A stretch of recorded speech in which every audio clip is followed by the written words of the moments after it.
Buenas tardes, hermanos. Buenas tardes.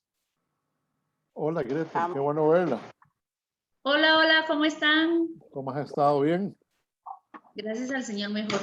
Qué bueno. Sí, ya más recuperada.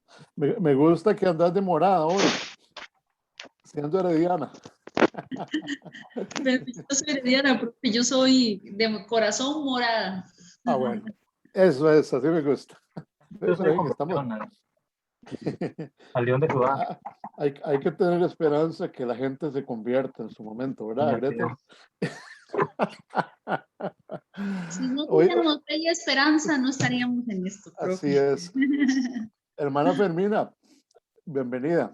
Pastor, amén. Hace 15 días nos pasó un Chile a los que estábamos aquí en esta reunión, porque bueno, ese día estaba Francis también. Hoy Francis tuvo un problema laboral, entonces va a conectarse conmigo en otro momento. Y ¿cómo se llama? Don Valverde, don Roberto Valverde está sin internet, está en Nicoya. Y dice que no hay internet donde él está, tiene algún problema. Entonces no los vamos a tener a ellos. Noemí debe conectarse en cualquier momento. Pero hace 15 días le echamos porras a Panamá, le echamos porras a Honduras y le echamos porras a Costa Rica y los tres perdimos. Ay, Dios mío, ¿verdad? ¡Qué desastre! Ese día estuvo, y estábamos contentos porque Costa Rica empieza ganando y Panamá empieza ganando, ¿verdad? Y ahí después ahí nos fue feo a los dos. Y Honduras también, Francis estaba sufriendo ahí. Cuénteme algo, hermana Fermina. Permiso, hermano, Adelante. ahora entro. Tengo que salir un momentito. Bueno, está bien, está bien. Excelente. Vamos a orar. Gretel, ¿quieres orar? Y luego voy a empezar para que ya hagamos la primera presentación. Claro, muchas gracias. Adelante. Bueno, papá Dios, hoy en esta tarde, agradecidos contigo por la oportunidad que tenemos de poder conectarnos, la oportunidad que tenemos de recibir de ti todas y cada una de esas bendiciones. Hoy queremos pedirte de manera específica que inteligencia y tu sabiduría esté sobre nuestras vidas. Sí, El conocimiento, Señor, sea añadido conforme la necesidad, conforme el propósito, conforme los planes que tú tienes para cada uno de nosotros. Queremos pedirte, Señor, que nos permita seguirnos fortaleciendo en la verdad, adquiriendo conocimiento con propósito para poder, dentro del propósito tuyo, Señor, seguir enseñando, seguir aprendiendo y seguir haciendo, porque el aprendizaje, Señor, que solo así, sin el propósito de ponerlo en práctica, en nada nos puede ser útil como hijos, pero en la manera en la que lo recibimos para practicarlo y dar testimonio, estamos glorificando tu nombre. Y finalmente ese es el propósito con el cual hemos sido puestos aquí en la tierra. Ayúdanos para que en esta clase tu nombre sea glorificado y nuestros corazones hallen mayor entendimiento en cuanto, Señor, lo que tú nos transmitas a través de la vida del profe, el cual bendecimos en el nombre de Cristo Jesús y este tiempo y nuestras conexiones a internet. Amén, amén y amén. Amén. Gracias. ¿Cómo se llama la semana pasada? Bueno, el grupo, para decirle, lo conforman ustedes, tres que están conectados, más don Roberto Valverde.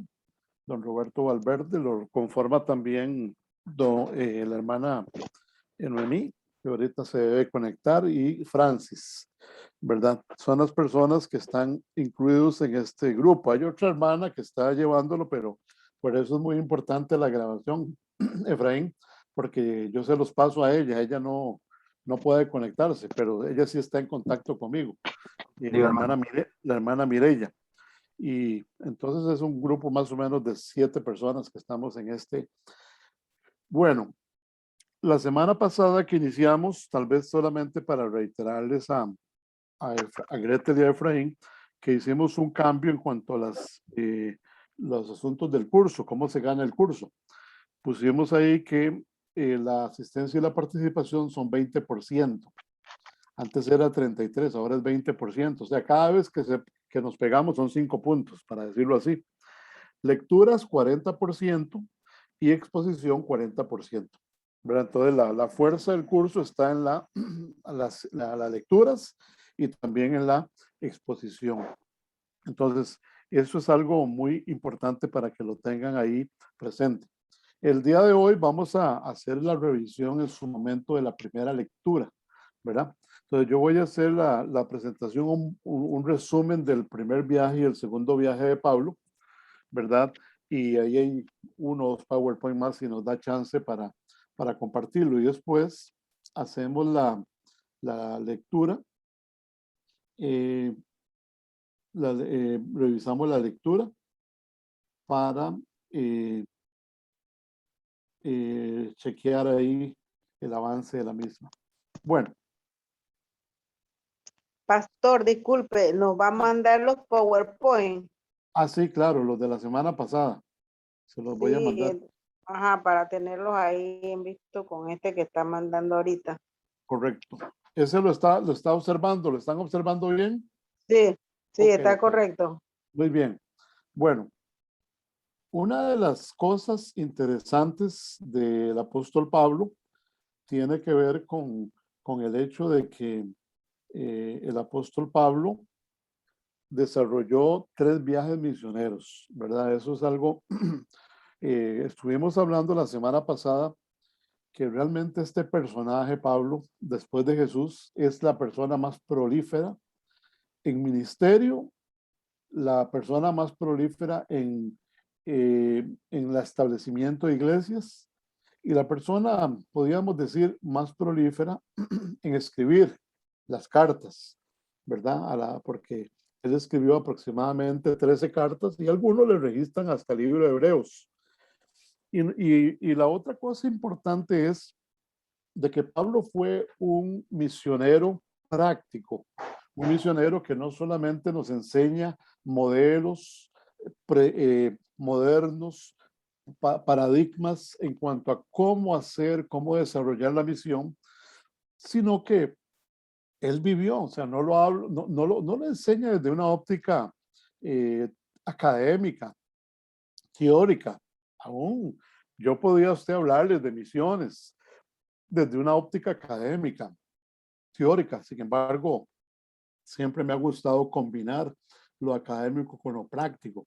Y la realidad de Pablo es esa. O sea, que fue un hombre que no solo desarrolló los viajes misioneros, ¿verdad? Él desarrolló, ahí estuvo, ¿cómo se llama? A punto de un naufragio. Ahí fue mordido por una serpiente. Ahí estuvo siendo bajado por un muro. Ahí estuvo predicando en el Areópago. Este hombre estuvo en la cárcel allá en Roma escribiendo epístolas como Filipenses y animando a los hermanos a gozarse y regocijarse en el Señor. Este hombre, ¿por dónde no anduvo? Por camino de ladrones, por camino de malhechores, allá yendo a Filipos, como él lo testifica en esa carta. Es interesante, esa es la parte vivencial de la misión del apóstol Pablo, pero no solo eso, sino que el hombre dio un gran aporte académico. O sea, escribir 13 cartas con la profundidad con la que las escribe Pablo, realmente es un gran aporte que nos da este personaje. Y bueno, vamos a narrar en el día de hoy por lo menos 2 de los viajes. En la otra semana vamos a hablar del tercer viaje, que es también muy importante. Recordemos que la base del apóstol Pablo fue la ciudad de Antioquía, la ciudad de Antioquía. Aquí yo quiero, aquí hay 2 tipos de mapa, tal vez no con el 100% de la claridad esperada, pero bueno, digamos, aquí usted puede observar donde estoy poniendo el cursor, ahí está Antioquía, aquí está Antioquía en el otro mapa. ¿Y por qué el otro mapa? Bueno, porque más o menos aquí es para tener claridad lo que son 250 kilómetros. O sea, de este punto a este otro punto son 250 kilómetros. Y Pablo, para trasladarse desde Antioquía, de Antioquía a los 2 primeros puntos de misión, que fue Salamina y Pafos, ¿verdad? En Chipre, ¿cómo se llama? Él aproximadamente viajó unos 300 a 350 kilómetros en el mar. De 300 a 350 kilómetros en el mar. Para los que viven en Costa Rica, de ahí es como ir a la isla del Coco, más o menos. Es como ir a la isla del Coco. Y en las lanchas o en los barcos modernos de hoy, que se dura casi 3 días en llegar a la isla del Coco. Entonces, ese primer viaje de Pablo, él partió de Antioquía y los primeros puntos de misión fueron obviamente ahí en la isla de Chipre, ¿verdad? Donde él estuvo ahí, ¿cómo se llama? En Salamina y también en Pafos. Bueno, y ahí vamos a continuar por acá hablando de otras cosas. Recordar tal vez algunos aspectos relacionados como con repaso, que él nace en Tarso de Cilicia, más o menos se ha hablado que nace entre los años 5 y 10 después de Cristo, y Pablo muere en el año 67 en Roma, DC, después de Cristo. Realmente Pablo murió joven, relativamente joven, o sea, la mayoría de las personas creen que Pablo murió ahí entre 55 y 60 años, relativamente joven, o sea, no era una persona anciana, no era una Qué vida persona tan mayor. intensa para haber vivido tan poquitos años, profe. Sí, exactamente, exactamente. Fue muy intenso después de Damasco. Después de Damasco fue realmente una experiencia muy, pero muy intensa, ¿verdad? Con sus viajes misioneros. Pablo era un descendiente de la tribu de Benjamín, pertenecía, dijimos, a la secta de los fariseos, dijimos que estudiaba bajo nada más y nada menos que el afamado Gamaliel, ¿verdad? El rabino, un rabino, no solo Gamaliel, cuando Pablo dice creado y orientado a los pies de Gamaliel, lo está diciendo con gran orgullo, ¿verdad? Con gran orgullo. Es como que usted dijera aquí en Costa Rica, ¿cómo se llama? Que usted fue a una universidad X y el profesor más famoso de esa universidad estuvo Más laureado. más laureado, para decirlo de alguna manera, ¿verdad? Gamaliel era una persona realmente espiritual, ¿verdad? A pesar de ser fariseo, era una persona que buscaba el espíritu de la ley, no solamente las leyes y las reglas de hombres. Entonces Gamaliel era conocido, o sea, hablar de Gamaliel era como decir, hablar del personaje más reconocido entre los rabinos de los fariseos, porque no solo conocía bien la ley, sino que también la practicaba en el sentido de la palabra. No era los que les gustaba andar como los otros fariseos agregando cosas de hombres, tratándose de catapultarse en la ley para sus objetivos o significados. Recordemos que Saulo significa invocado, llamado. Ese es el nombre judío, Saulo. Y Pablo significa pequeño o poco, nombre romano. Realmente Pablo en su primer recorrido, este viaje que estamos narrando, imagínense, él recorre 2.250 kilómetros. 2.250 kilómetros y realmente es impresionante, ¿verdad? Lo que Pablo recorre y todo obviamente la mayor parte lo hace por mar, obviamente era la manera más fácil, más rápida de hacer los recorridos.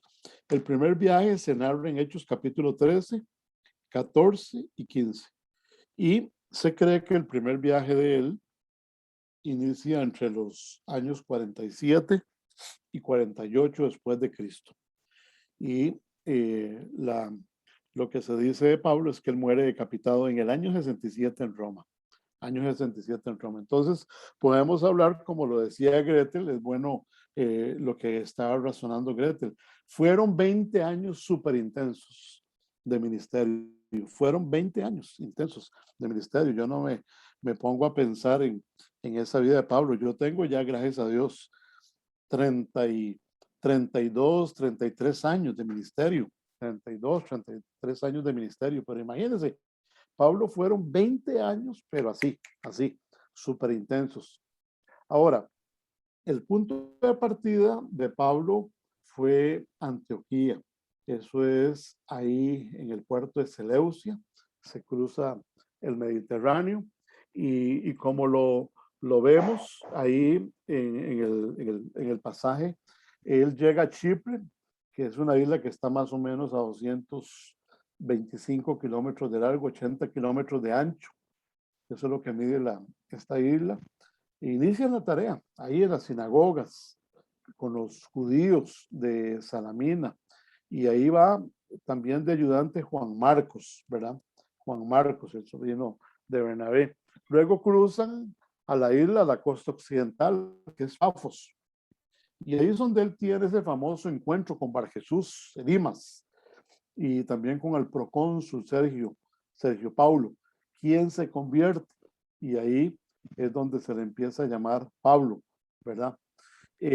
Ya nos narra la palabra que después él va a Pergue, donde Juan los abandona y regresa a Jerusalén. Es donde tienen ellos el conflicto con Juan Marcos.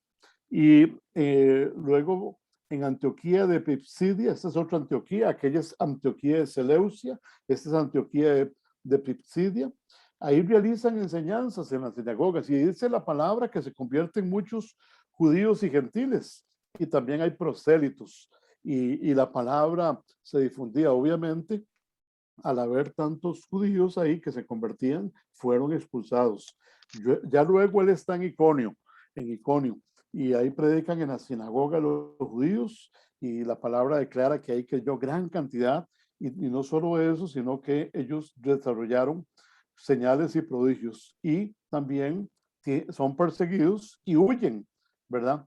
Yo cuando veo la vida de Pablo en cuanto a la misión de él, los conflictos que tuvo Pablo, uno también debería de ver que la labor misionera no es fácil, ¿verdad? No todo es un lecho de rosas, como algunos lo creen, o que todo es andar en, vamos a decirlo así, en pura bendición y bendición y bendición. No. También hay sufrimiento. Hay bendición, pero hay sufrimiento. Hay bendición, pero hay sufrimiento. Y Pablo constantemente, por llevar la palabra, por llevar el consejo de Dios, fue perseguido y tuvo que huir, ¿verdad? Tuvo que huir. Ya en Listra, predica el evangelio y es donde él sana ahí a un cojo y ¿cómo se llama? De nacimiento, y quisieron ofrecerle sacrificios y ofrendas, ¿verdad? Que se asemejan con Dios, con los dioses de Júpiter y Mercurio. O sea, lo compararon. Dijeron, Pablo, usted es como Júpiter y Mercurio. Obviamente, ese es el panteón romano. Y los judíos de Antioquía y Iconio persuaden a la multitud. ¿Y qué pasa con Pablo? Es apedreado, pero es rescatado finalmente por los discípulos. Y luego llega a Derbe, donde dice la palabra que muchos creyeron. A partir de ahí, Pablo da como terminado ese primer recorrido, ¿verdad? Y ahí está recorriendo quizás más de 1000 kilómetros, ¿verdad? Y empieza su regreso, ¿verdad? Y él pasa a Listra, obviamente, donde había predicado y habían ofrecido todos esos sacrificios. Confirman el ánimo de los discípulos. Qué importantes son las visitas para animar a los discípulos, a la gente. En Iconio, él exhorta a permanecer en la fe, regresando. Y luego, cuando llega a Antioquía de Pisidia, ahí constituyen ancianos, ahí en cada iglesia. Ahí ya nombran a líderes para que se hagan a cargo, presbíteros. Y en Pergue, él predica la palabra. Inmediatamente descienden a Atalía. Y ahí Atalia, ¿cómo se llama? Ahí, de ese punto regresan a Antioquía de Siria, a la iglesia que los envió. Entonces, es interesante este primer viaje misionero, ¿verdad? Ahora, ¿qué consecuencias se dan como efecto de este viaje misionero del apóstol Pablo? Bueno, lo primero es que anuncia la palabra a los judíos en las sinagogas locales, ¿verdad? O sea, eso es lo primero. Él incursiona ahí donde están los judíos. En Salamina es el primer lugar donde se predica a los no judíos, o sea, a los paganos y a los gentiles. Se predica a los judíos, pero también se predica a los paganos y a los gentiles. Otro elemento importante como efecto de este viaje misionero es que forman comunidades. Ellos formaban iglesias, los animaban y les daban orientación, Este aspecto es muy importante en la obra misionera. Nos está hablando aquí de cómo se hacen las misiones, cómo el misionero hace una tarea, pero también establece por qué era importante establecer a los ancianos, a los obispos, porque ellos iban a hacer a constituirse en los pastores, ¿verdad? Y la otra cosa importante es que rememoran constantemente el querigma, la proclama del evangelio. La palabra querigma significa literalmente en griego proclama, la proclama. Y ellos muestran el rostro de Dios en la vida del hombre. Eso es lo que están haciendo. Y ya ellos vienen para la celebración del famoso concilio de Jerusalén, que se va a suscitar ya ahí, como lo conocemos, en Hechos capítulo 15, el famoso concilio de Jerusalén, que es el primer concilio. Incluso la Iglesia Católica habla del concilio de Jerusalén, porque la Iglesia es la que ha seguido con ese asunto de los concilios, ¿verdad? Y hablan del concilio de Jerusalén, donde se reconoce que Dios no solo trabaja con judíos, sino también con gentiles, que la gracia de Dios no es solo con judíos, sino con los gentiles, y que un gentil convertido al cristianismo no tiene que hacer las obras de la ley, no tiene que cumplir con el judaísmo. O sea, ya con ese concilio se da como una transición del judaísmo al cristianismo. Sí, nosotros como cristianos tenemos una herencia, para decirlo de una u otra manera, judía, una herencia judía, pero ¿cómo se llama? Pero somos diferentes, ¿verdad? Y La gracia. este concilio es clave, este concilio es fundamental en lo que viene en adelante ahí. Bueno, entonces, eso es muy importante en cuanto a este primer concilio. Bienvenida, Noemí, Dios la bendiga, salúdenos. Hola, Noemí.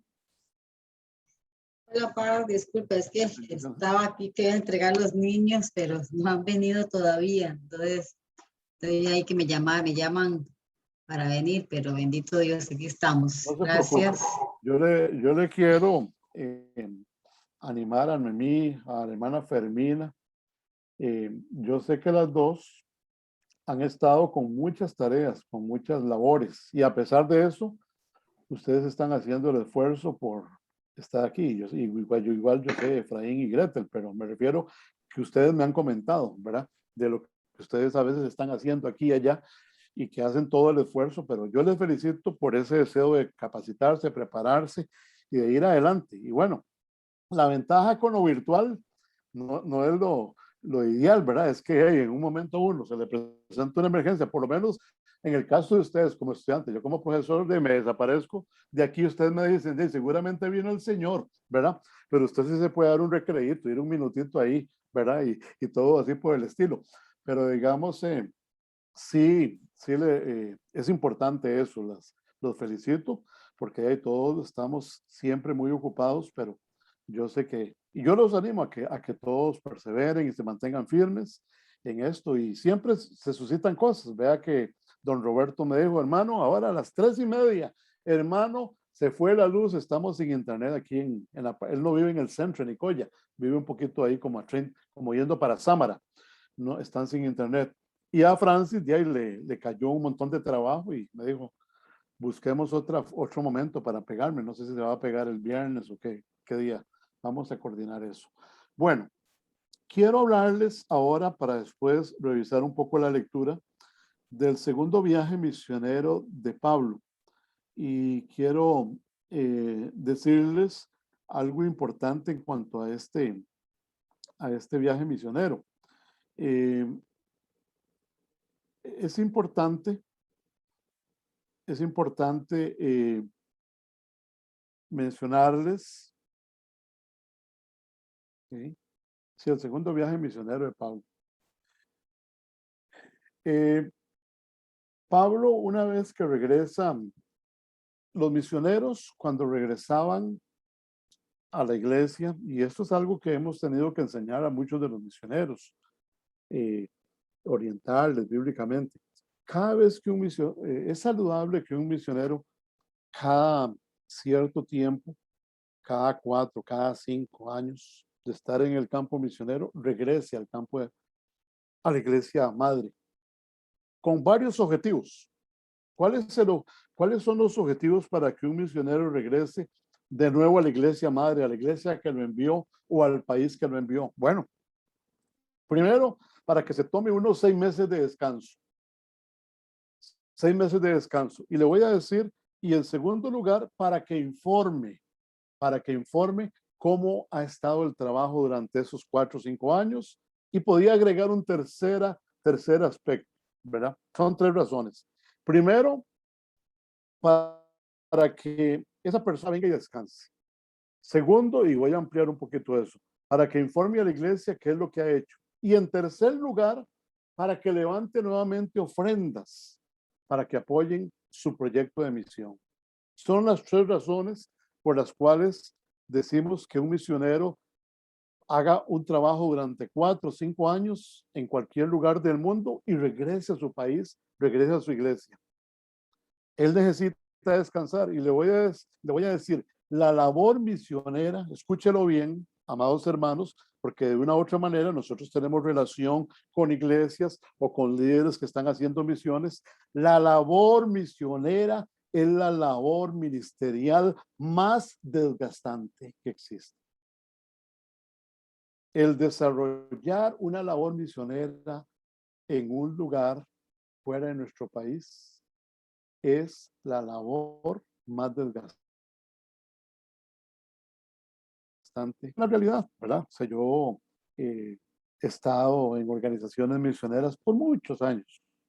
FEDEMEC en Costa Rica, con Cristo para la Ciudad y con otras entidades, con Iván, trabajando ya en la parte académica y en congresos y en eventos importantes, participando en los últimos 3 congresos que hemos tenido a nivel de todo Iberoamérica. Y ese aspecto es muy importante, o sea, saber que la labor que hace un misionero en un país, sobre todo no alcanzado, como lo hacía Pablo. Por eso ahora, Gretel, y Gretel, me estoy agarrando de lo que usted dijo, pero es que tiene mucho sentido y mucha razón. 20 años de Pablo, pero fueron intensos.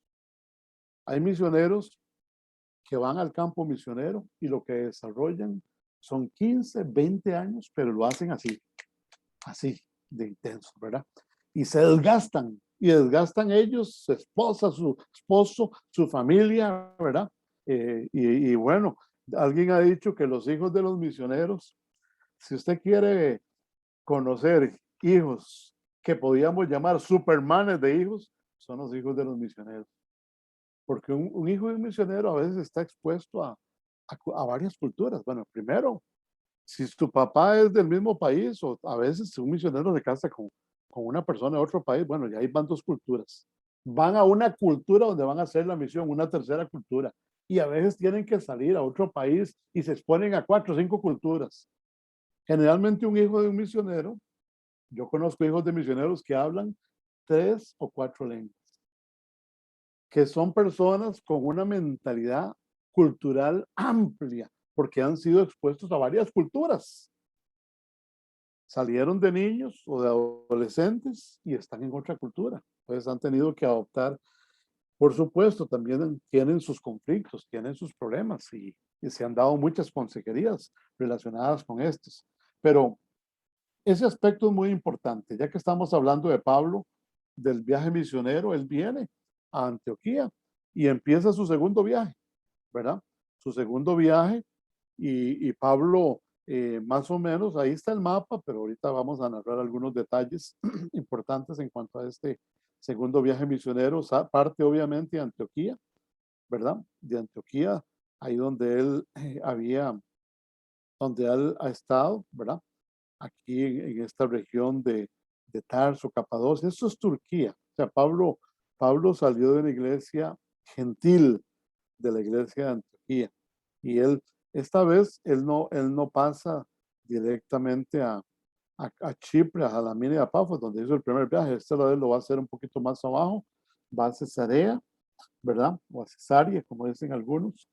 Y va a visitar ahí Creta, Éfeso, Corinto, Atenas, Berea, Filipos, Troas, Antioquía de Pisidia, pasa otra vez a Iconio, a Listra, pasa por Derbe, Pergue, ahí por Derbe, Tarso y otra vez regresa a Antioquía. O sea, el viaje es diferente, pero sí hace como un repaso, sí hace un repaso por algunos de los lugares donde él estuvo anteriormente. Ahora, hay algunos acontecimientos en este segundo viaje que son muy importantes en la vida de Pablo. Él decidió que las iglesias fundadas en el primer viaje fueron visitadas nuevamente. Es muy importante este aspecto de visitarlas.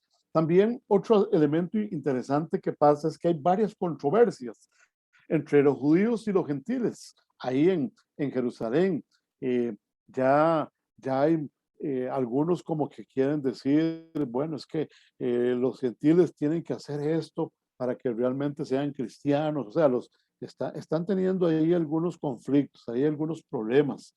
Y ya se había dado el concilio de Jerusalén precisamente para clarificar eso en Hechos capítulo 15, un concilio muy importante. Pablo y Bernabé se separaron y Bernabé llevó a Juan Marcos a Chipre, ¿verdad? Hay una separación entre Pablo y Bernabé. Yo quiero decirles algo interesante. A veces la gente ha dicho que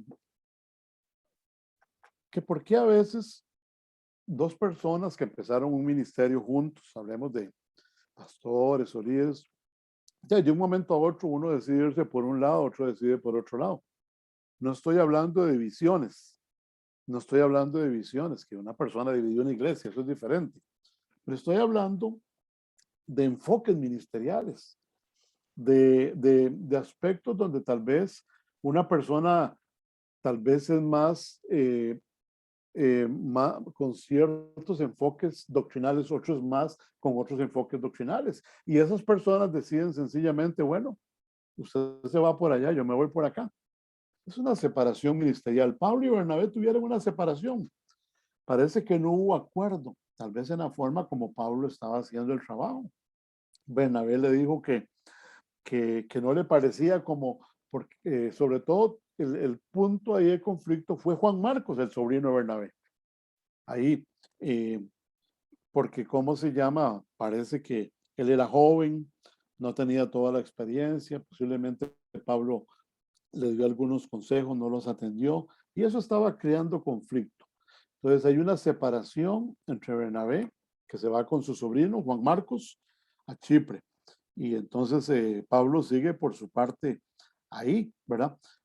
Un sustituto de Pablo, ¿quién fue? Silas, ¿verdad? Inmediatamente llama a Silas, él no iba a ir solo, y con Silas se van y visitan todo Siria, todo Cilicia, todo Galacia y Tarso, ¿verdad? Y ahí anduvo con Silas, ¿verdad?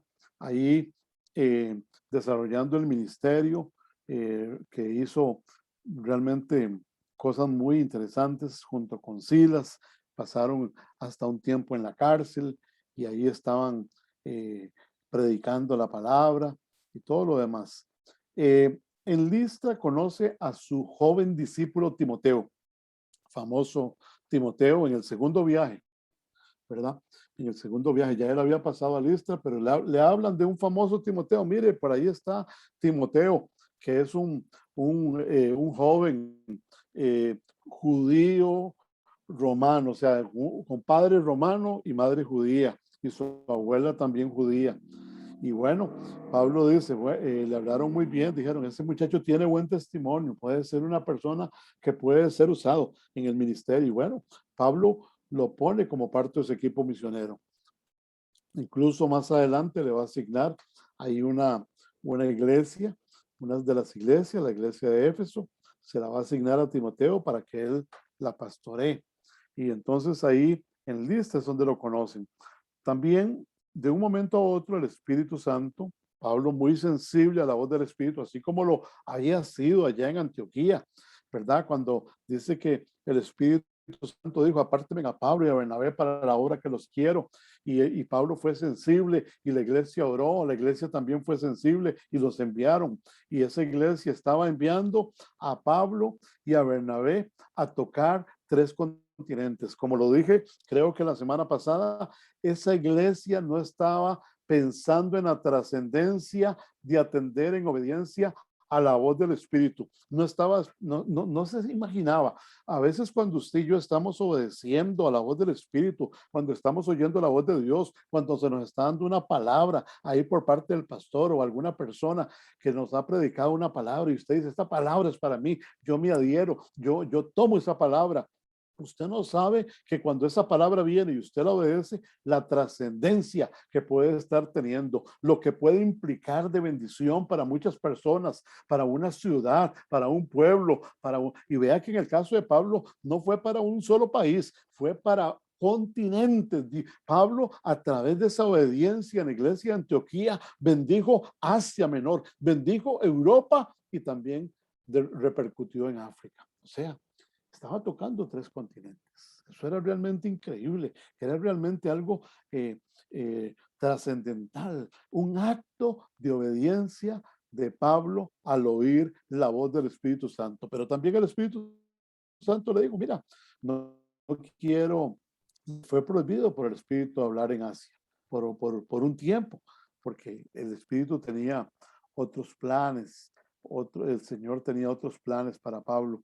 Y él, guiado por el mismo Espíritu, le dice, no me vas a tal lugar, vas a ir a Troas, vas a ir a Troas. Y Pablo obedece a la voz del Espíritu Santo para ir a Troas.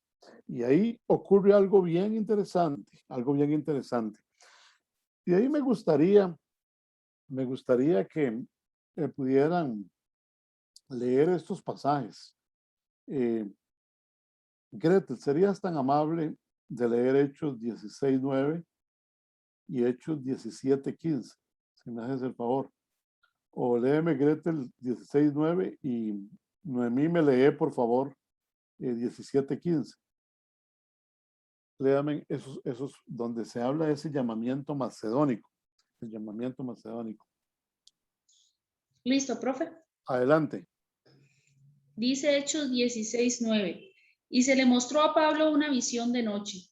Un varón macedonio estaba en pie rogándole y diciendo, pasa a Macedonia y ayúdanos. Okay. Vea qué interesante cómo Pablo tiene que ser sensible. Él es guiado por el Espíritu Santo y desciende a Troas. Y estando ahí en Troas, de un momento a otro, en una noche está ahí, él descansando, y tiene esa visión. ¿Y cuál es la visión? Aparece un varón de Macedonia que le dice, Pablo, ven, visítanos. Y Pablo es sensible a la voz del Espíritu. Así como el Espíritu le dijo, no vas a Asia, pero sí vas a ir a Troas y vas a ir a Macedonia. ¿Por qué? Porque Dios quería hacer algo grande, algo maravilloso. Yo les quiero contar muy rápidamente que cuando yo veo, siempre que yo veo esta visión que tiene Pablo y ese llamamiento macedónico de este varón macedónico, me hace pensar en una persona que está trabajando en las montañas aquí en Costa Rica, en la zona llamada de Los Santos, específicamente en la zona ahí por León Cortés, por la Uruca de Acerrí, está trabajando ahí por toda esa zona de Tarbaca, Tabarcia, toda esa zona ahí es la zona de Los Santos. Y este hermano se llama, tiene un nombre muy particular, se llama Fernelli, imagínense. Es como que se iba a llamar Fernando, la mamá seguro quería ponerle, si era hombre, Fernando, y Nelly, si era mujer. Entonces unió Fernelli. Entonces, Fernelli Rojas es un pastor. Él tiene como unas 5 o 6 iglesias, pero las tiene ahí en la zona de Los Santos. Son pequeñas iglesias de 25, 30, 50 personas, lo más, ¿verdad? Pero él las ha estado fundando ahí en esa zona de Los Santos. Y él me cuenta que una vez fue a predicar a un lugar lejos, o sea, yo he ido a la iglesia de él, se llama en Uruca de Acerrí, ahí es así de quebrado, o sea, que usted tiene que llevar un carro doble tracción y tiene que irse, porque si no, Dios guarde se le venga para atrás, ¿verdad? Realmente son unas puestas increíbles y a veces no hay ni asfalto, ¿verdad? Entonces yo iba a predicar allá y ¿cómo se llama? Y él me cuenta una experiencia que él tuvo yendo. Dice que él se fue con su motocicleta a la montaña y anduvo horas y anduvo allá por caminos y aquí y allá y llegó a un punto donde él toca una puerta ahí. Bueno, tocó un portón y le dijo, mire, yo quiero que usted me den oportunidad para hablarle la palabra de Dios, porque les traigo un mensaje muy importante, les traigo un mensaje muy valioso. Y sabe una cosa, esa persona le dice, lo primero que le dijo a Fernelli es, dígame una cosa, ¿cómo se llama usted? Yo me llamo Fernelli Rojas. ¿Qué hace usted? Yo soy pastor allá en la Ruca de Acerría, como a 3 horas de acá entre la montaña, a 3 horas. Y me dice que esa persona le dijo, ¿sabe una cosa? Yo había orado, yo le había pedido al Dios, creador del cielo y de la tierra, que un día una persona viniera a hablarme el mensaje que usted viene a hablarme hoy. Qué tremendo. Era un varón macedónico. Todavía, para los que son costarricenses aquí, hay lugares en la zona de los Santos donde no hay iglesias fundadas. Hay montones de pueblos, escúchenlo bien, costarricenses y panameños, doña hermana Fermina, para que envíe unos misioneros desde Panamá a la zona de los Santos también. Hermana, amén. ¿Y cómo se llama?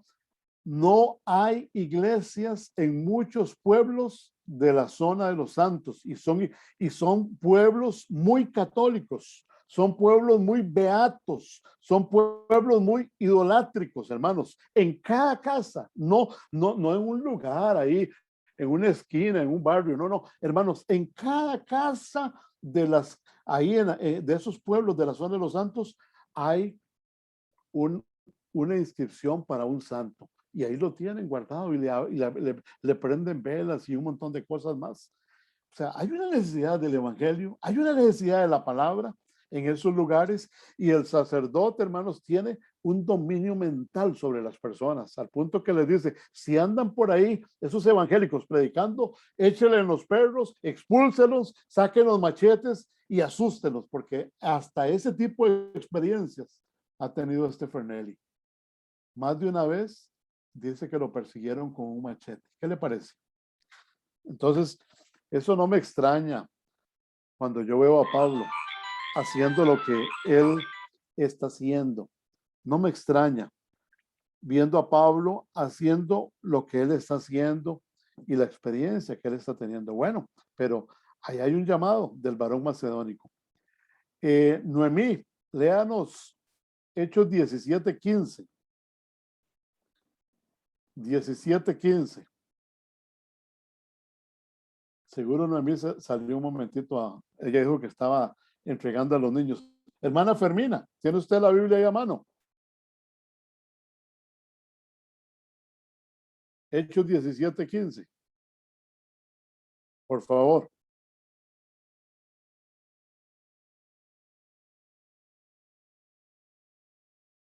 Bueno. Si ya regresó Noemí. Sí, ya, perdón, es que acabas de venir a recoger a... Sí, eso suponía. 17:15, ¿verdad? Está bien. Hechos, dice, los que acompañaban a Pablo lo llevaron hasta Atenas. Luego regresaron con instrucciones de que Silas y Timoteo se reunieran con él tan pronto como les fuera posible. Ok. Gracias. Bueno, estábamos comentando esa visión del llamamiento del macedonio, ¿verdad? Que tiene Pablo y yo lo comparé con este hermano Fernelli, que es pastor ahí en la zona de los Santos. Y Pablo tuvo una visión de un hombre rogándole que pasara a Macedonia y que los ayudara. Y es interesante lo que pasa, ¿verdad? Pablo obedece a la visión. Él obedece a la visión y posiblemente acontece algo interesante ahí en Macedonia. Él se une ahí al grupo de los misioneros, ¿verdad? porque habla de Lucas ahí en el libro de Hechos habla de nosotros, ¿verdad? Habla de nosotros. Entonces es posible que se une al grupo de misioneros ese varón macedonio. Sigue con Pablo y él viene y habla, y el evangelio es llevado ahí al oeste, que es Europa, ¿verdad? Ahí se empieza a predicar Macedonia, o incluso hay un país que se llama Macedonia, así se llama, es ese mismo sector de Macedonia, es Europa. Hay un equipo de fútbol que juega en la Liga de Europa, se llama Macedonia, es de ese mismo lugar donde Pablo fue, es la parte oeste de Europa del oeste. Y ahí predica la palabra, Pablo, y Dios respalda la palabra. Posteriormente, Pablo va a Filipos, allá en Hechos 16. Ahí hermana Fermina, ahora sí me puede leer ese. Es que no sé si usted empezó a leer, pero tenía el micrófono apagado. Búsqueme Hechos. Es que a mí cuando hablé algo en antes me silenciaron, así que asumí que no podía intervenir.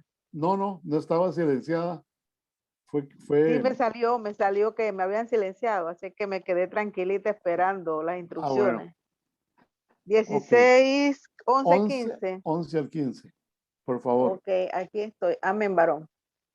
Zarpando pues de Troas, vinimos con rumbo directo a Samatrocia y el día siguiente a Neápolis y de allí a Filipos, que es la primera ciudad de la provincia de Macedonia y una colonia, y estuvimos en aquella ciudad algunos días, y un día de reposo salimos fuera de la puerta, junto al río, donde solía hacerse la oración, y sentándonos, hablamos a las mujeres que se habían reunido.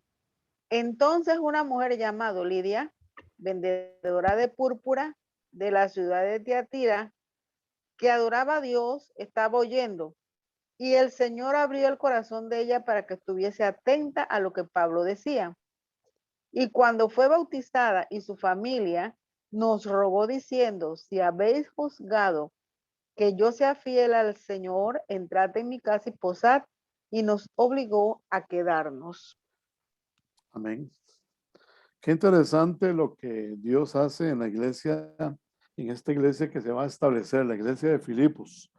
Y le quiero comentar algo importante.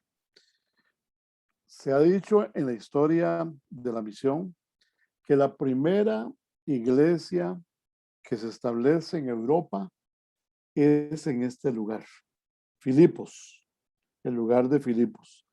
Y no solo es importante el hecho de que se estableció en Europa la primera iglesia, sino que la que estableció el medio que Dios usó para establecer la iglesia, la primera iglesia en Europa, fue a una mujer. Fue una mujer. Y eso es muy loable. Eso es algo realmente impresionante, ¿verdad? Porque Pablo dice que allá en el versículo 13, un sábado salimos fuera de la puerta, junto al río, donde solía hacerse la oración. Vea que se hacía en el río. Y dice, nos sentamos y hablamos a las mujeres que se habían reunido.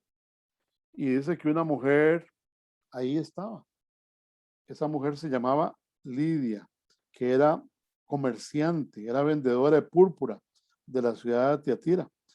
Y dice que Dios le abrió el corazón para que estuviera atenta, y ella recibió al Señor, y no solo recibió al Señor, sino que se convirtió al Señor, y ella le habló a otras mujeres. Pero ¿por qué en Filipos no había una sinagoga? ¿Por qué Pablo tiene que ir al río? Bueno, precisamente porque usted sabe que para que se abriera una sinagoga tenían que haber 10 hombres. 10 hombres, ¿cómo se llama? Y no habían 10 hombres. Entonces, ¿cómo se llama? Posiblemente habían unas mujeres que querían estar ahí cerca de la sinagoga y todo eso, pero no se pudo. Entonces, esas mujeres se reunían a orar y cantaban al Señor, ¿verdad? Y ahí lo estaban haciendo en la iglesia, en el río. Y dice que Dios tocó el corazón de Lidia, se convirtió al Señor, y ella se bautizó con toda su familia y recibió al Señor como Salvador de sus vidas. Entonces, es loable resaltar lo que Dios hizo en esta iglesia, ahí, ¿verdad? En esta iglesia, en la colonia romana de Filipos, en la provincia de Macedonia. Pablo, Timoteo y Lucas navegaron por el Egeo y llegaron ahí, a esa ciudad de Filipos. Y Lidia, esa mujer temerosa de Dios, cree en el Dios de los judíos y dice la palabra que ella es bautizada. Luego, Pablo y Silas van a ser encarcelados. Pero antes de seguir con esta historia, le voy a dar la palabra a Gretel, que está levantando la mano. Gracias, profe. Es referente a lo que usted dijo, que para poder abrir una sinagoga se requerían de 10 hombres. Correcto. ¿Eso tenía alguna razón en especial y eso podríamos aún aplicarlo en estos tiempos para aperturar una iglesia? Era más una ley de los judíos, del judaísmo, ¿verdad? Que para que oficialmente se estableciera una sinagoga, tenía que haber mínimo 10 hombres, ¿verdad? Y entonces, por eso Pablo no fue a predicar a la sinagoga, porque no había ninguna sinagoga ahí en Filipos. Lo que había era un lugar donde la gente junto al río se reunía. Ahora, en cuanto al día de hoy, lo que algunas organizaciones eclesiásticas hacen es que para aperturar una nueva iglesia, para decirlo de esta manera, una nueva obra, cuando se denomina un inicio de una iglesia, voy a decirlo así. Por ejemplo, nosotros hace 4 meses fuimos a predicar a Puriscal. Fuimos a predicar, a inaugurar una casa, un rancho. La señora quiso hacer en una propiedad un rancho e invitó a vecinos. Nosotros nos fuimos a evangelizar temprano, desde las 9 de la mañana hasta las 12, y la reunión era a la 1 o 2 de la tarde, con una inauguración muy bonita, un culto, música especial y comida. Y bueno, la gracia de Dios cayó en ese lugar, San Rafael de Puriscal, y se convirtieron ese día como 20 personas. ¿Qué le parece? Y entonces nos dice la dueña del lugar, ¿qué vamos a hacer con estas 20 personas? Bueno, decidimos empezar una obra nueva ahí. O sea, el Espíritu Santo nos confirma, empiecen una obra ahí. En este momento, 4 meses después, ya tenemos como entre 30 y 35 personas ahí, en ese lugar. Hace 4 meses empezamos. Ahora, ¿qué es el paso que yo quiero dar próximamente?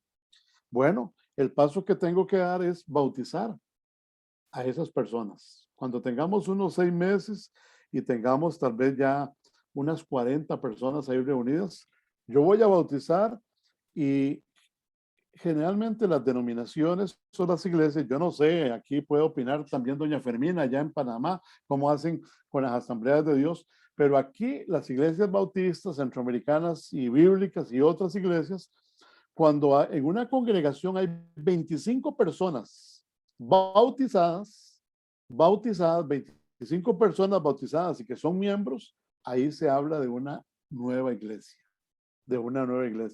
Mientras el grupo ahí no se haya bautizado y haya un grupo ahí, se habla de una obra nueva. Pero una vez que hay 25 personas, entonces se habla de una nueva iglesia. Eso es en general en varias de las denominaciones que tenemos por acá. Gretel, yo no sé si respondí a lo que usted me dijo. Sí, profe, muchas gracias. Ok. Hermana Fermina, en Panamá, ¿cuántas personas se requieren para que Asamblea de Dios diga es una nueva iglesia? Bueno, no estoy, no Muy al tengo tanto. toda la información, pero sí apenas se abre, si hay un punto de predicación y se empieza a predicar, es como usted decía, es una obra nueva, un campo blanco, y se empiezan a hacer todas las estrategias para ir ganando, bueno, a las personas para el reino. Y ya después se van dando los lineamientos de una obra nueva, después se hace la parte donde son iglesias nacientes, después iglesias ya constituidas y así se va. Pero eso Ok. depende también del crecimiento y el obrero y todas las prerrogativas, ¿no? Que se Correcto. dan. Muy bien, muchas gracias por su aporte, Amén, hermana. amén. Así es, entonces todo es un proceso. Este es como, era como una directriz, podríamos decir, que los judíos tenían. O sea, 10 hombres establecían una sinagoga y a partir de ahí seguían. Las iglesias cristianas son por ahí un punto, primero se habla de un campo blanco o un punto de predicación, y luego de que ya hay suficiente conversión o gentes o varias personas que ya forman esa congregación, ¿verdad? Incluso se usa la expresión, Gretel, congregación, iglesia. Una cosa es, una congregación es compuesta apenas por unas de 1 a 25 personas, es una congregación. Después de 25 en adelante es una iglesia, en el sentido de que ya está establecida. Hermana Fermina, iba a aportarnos algo más. Sí, en lo que estuve leyendo que en el documento, ¿no? Había algunas cosas que hablan de que muchas cosas que se daban en cuanto al judaísmo, no eran cosas que instituidas por Dios, pues mandadas en el Antiguo Testamento, sino eran parte ya de la cultura, de lo que los sacerdotes o entre ellos, pues, decidían se va a hacer esto así, así, así, y ya quedaba como si fuera una ley entre los judíos. No sé si me voy a entender, porque Sí, también habla después que por eso Pablo decía que la conversión o el creer en el Señor viene por la fe, y no solamente por el convertirse a judío, que no debería ser, porque si no iba a tener que cumplir toda la ley. Entonces, me parece que es por eso parte de lo que es la cultura, lo que ellos, es su establecimiento, o sea, lo establecen pues como una regla para sí, poder, me imagino que llevar algún tipo de lineamiento o sus cuestiones, pero es parte de la cultura de ellos, ¿no? Como judaísmo. sí, sí, correcto. Ellos tenían sus propias reglas, ¿verdad? Del judaísmo y así digamos, las sinagogas, esa era la regla. 10 personas, 10 varones, no 10 personas, 10 varones, era la regla. Entonces, mientras no estuviera eso, no se abría una sinagoga, convertidos al judaísmo. Y en Filipos no lo habían, no habían 10 prosélitos o seguidores del judaísmo, pero sí había la gracia de Dios mostrándose ahí, ¿verdad? Y gracias a Dios por Lidia y su familia y todo lo demás. Y bueno, y empiezan a ocurrir cosas sorprendentes ahí en Antioquía. Pablo y Silas son encarcelados y azotados. ¿Por qué? Bueno, porque dice ahí la palabra de Dios que, que ellos empiezan ahí, navegaron a Samotracia y luego a Neanápolis. Y cómo se llama, y estuvieron ahí predicando la palabra y bueno, se dio lo que se dio, como lo comentamos, y ellos ahí son encarcelados, ¿verdad? Sobre todas las cosas, porque ahí de un momento a otro apareció una muchacha que tenía un espíritu de adivinación. Ustedes recuerdan esa historia, ¿verdad? Y que le daba gran ganancia a los amos, dice ahí la palabra del Señor, adivinando. Pero de un momento a otro, esta muchacha que pasaba ahí gritando, estos hombres son siervos del Dios Altísimo, imagínense, ellos anunciaban el camino de salvación, ¿verdad? Y lo hizo por muchos días, por muchos días. Imagínense, era una mujer con espíritu de adivinación, o sea, estaba endemoniada. Y ella decía, estos son hijos del Altísimo, estos son servidores del Señor. Pero Pablo se enojó, dice ahí la palabra. Dice que desagradó a Pablo y dijo al Espíritu, te mando en el nombre de Jesucristo que salgas de ella. Y el Espíritu salió en el nombre de Jesús, amén. Y salió de ella. Y entonces, ¿qué pasó de ahí? Si le daba buena plata a los amos porque adivinaba todo el mundo cualquier cosa, dejó la fuente se fue, ¿verdad? Porque el diablo se fue. salió de ella.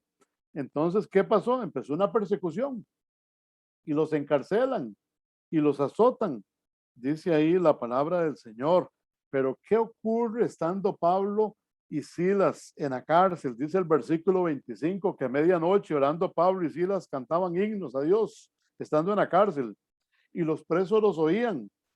Entonces sobrevino de repente un gran terremoto, de tal manera que los cimientos de la cárcel se sacudían y al instante se abrieron las puertas y las cadenas de todos los reos se soltaron. Se despertó el carcelero y al ver las puertas abiertas y la cárcel, dice que ese hombre se iba a suicidar. ¿Y qué pasó? Pablo le dijo, no lo hagas. Aquí estamos todos, no te hagas ningún mal.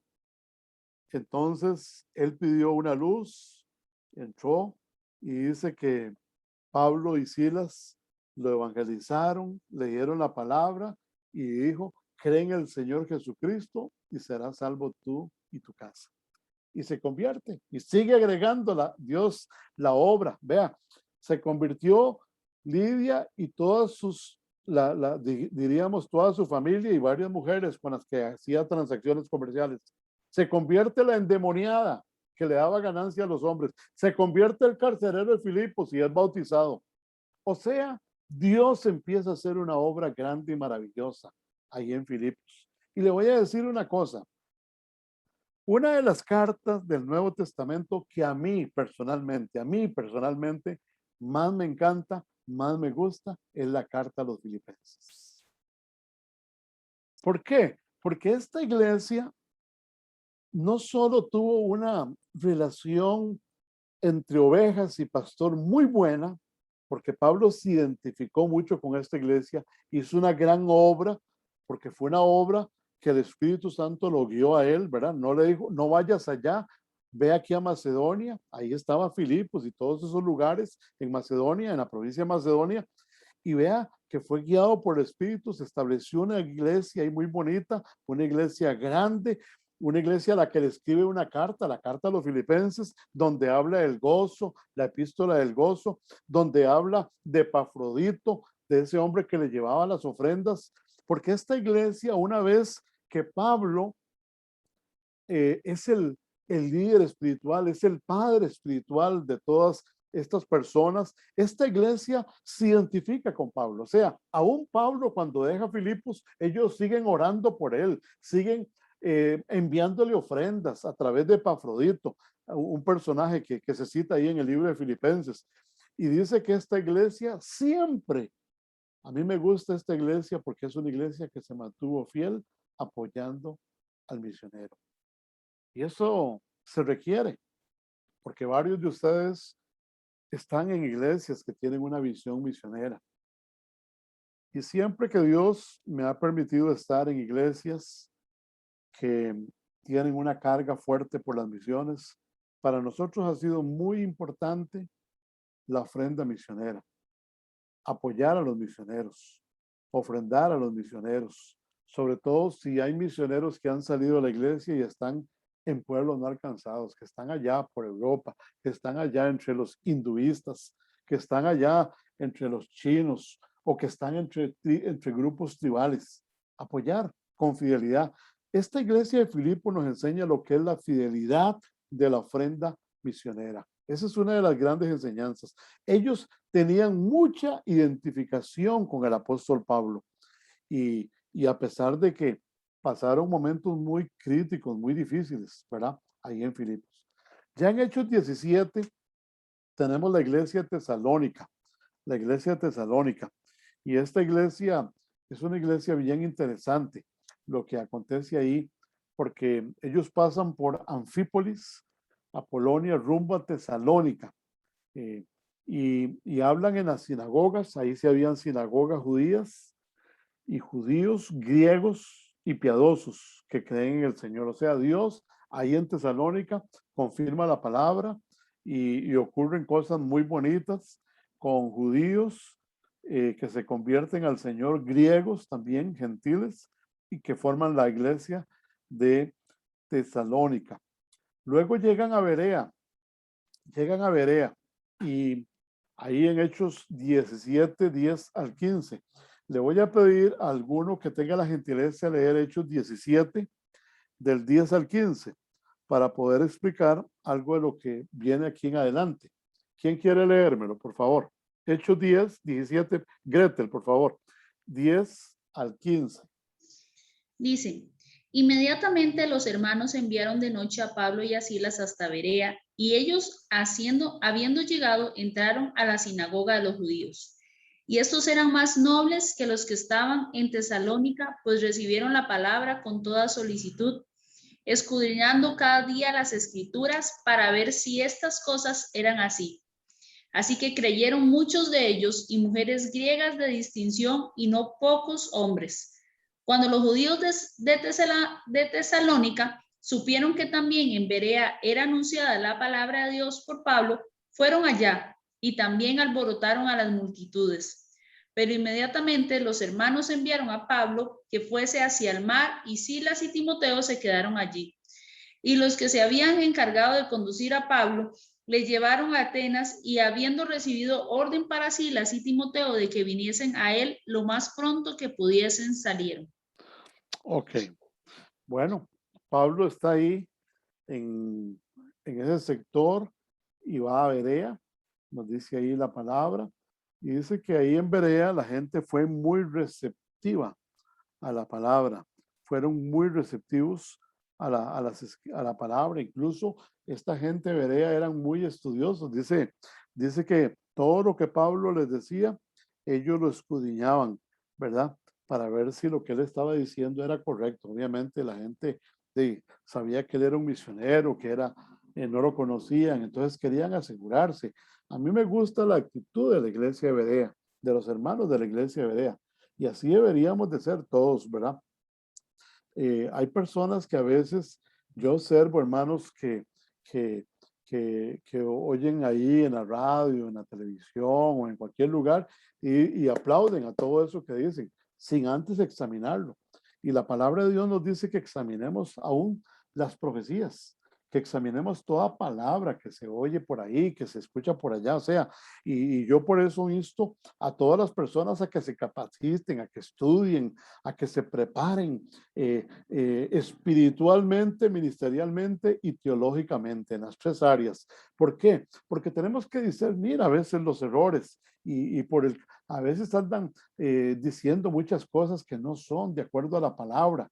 Y entonces tenemos que discernir, necesitamos líderes que disciernan, ¿verdad? Y que guíen al pueblo con sabiduría, con visión, ¿verdad? Porque sin conocimiento no hay una dirección correcta, no hay una visión correcta. Es cierto, hay cosas que vienen de Dios y tenemos que discernirlas, pero también se requiere conocimiento, tener conocimiento de la palabra del Señor.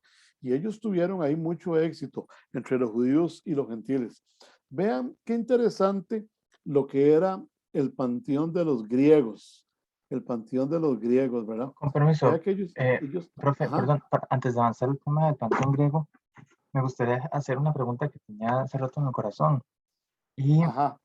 está un poco relacionado con lo que veníamos hablando hace un ratito. Y la pregunta puntual es, ¿cuál es su criterio teológico? Vamos a ver, yo sé que no se puede tener una respuesta simplista a esto porque cada caso es diferente, ¿verdad? Cada caso es diferente. El protestantismo como tal está compuesto por decenas de organizaciones distintas, pero respecto al tema de iglesias, de la iglesia, tanto en la iglesia actual como en la iglesia primitiva, eh, el tema, la duda que tenga sobre el tema de las coberturas, ¿verdad? O el tema de las iglesias independientes que se independizan, ¿verdad? O también temas como la cobertura que pueden o no tener de una iglesia los ministerios paraeclesiásticos. Entonces, más bien mi duda es ver si podríamos, ya que estamos tocando en temas de cómo funcionaban las nuevas iglesias en la iglesia primitiva, mencionar un poquito sobre el tema de las famosas coberturas, ¿verdad? Ok, las famosas coberturas. Bueno, las coberturas funcionan en dos vías, ¿verdad? A veces, hoy día, yo conozco Y las iglesias denominacionalistas, ¿verdad? En cierta medida ellos dan una cobertura, o sea, digamos, Asambleas de Dios, Iglesia Bíblica, Iglesia Centroamericana, Iglesia de Dios del Evangelio Completo, etcétera. Entonces, estas denominaciones tienen una directiva o un cuerpo ministerial y ellos dan en cierta medida una cobertura a todas las iglesias en su país, ¿verdad? Esa es la manera, y cada denominación tiene su forma muy propia, ¿verdad? Yo sé que las iglesias, es en la forma de gobierno, las iglesias de Asambleas de Dios se gobiernan de una manera diferente, como lo harían las centroamericanas, a como lo harían las bautistas o las iglesias bíblicas. Eso en cuanto a las denominaciones. Por otro lado, en los últimos años, y yo diría en los últimos 20 años, han estado surgiendo más las llamadas iglesias independientes, las iglesias independientes. Y estas iglesias independientes tienen sus características más interesantes. Por ejemplo, hay algunas iglesias, al menos estoy hablando aquí en Costa Rica, que son iglesias independientes, y estas iglesias independientes, ¿por qué se independizaron esas iglesias? Bueno, y hay iglesias independientes de todos los tamaños, pero hay iglesias independientes que tomaron la decisión. Voy a contar el caso de Asambleas de Dios aquí en Costa Rica. La iglesia más grande de Costa Rica es la iglesia Oasis de Esperanza.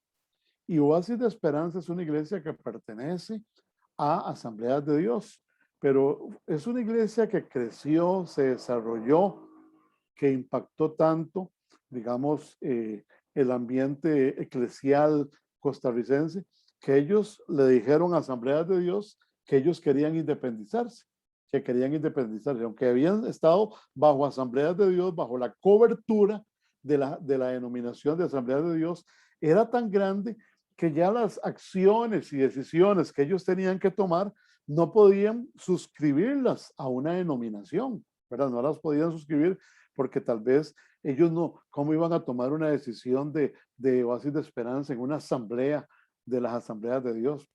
Porque es una iglesia tan grande que querían hacer otras cosas y no podían. Entonces decidieron, Asambleas de Dios aquí en Costa Rica, cada iglesia tiene su propia asociación, y eso significa que son independientes en la toma de sus decisiones. Ok, eso por ahí. Por otro lado, las iglesias independientes, generalmente, ellas manejan un concepto del cual Efraín preguntaba, coberturas. Entonces, por ejemplo, hay muchas iglesias aquí que son independientes y tienen una cobertura de alguna entidad en Estados Unidos, ¿verdad? Por ejemplo, Vida Abundante tiene una cobertura de una iglesia muy famosa allá en Chicago, ¿verdad? Ellos tienen entonces le dan una cobertura espiritual, ministerial y también un apoyo en muchas otras cosas. Y así por el estilo. Otras iglesias también lo que hacen con las coberturas es que esas coberturas las reciben de, ¿cómo se llama? De personas de los Estados Unidos, ¿verdad? Pastores muy famosos en Estados Unidos, como Justin, no recuerdo ahora bien el apellido, Justin se llama, ¿verdad? Y Cash Luna aquí en Guatemala y otros personajes así muy conocidos, ellos dan cobertura a ciertas personas y a ciertas iglesias, ¿verdad?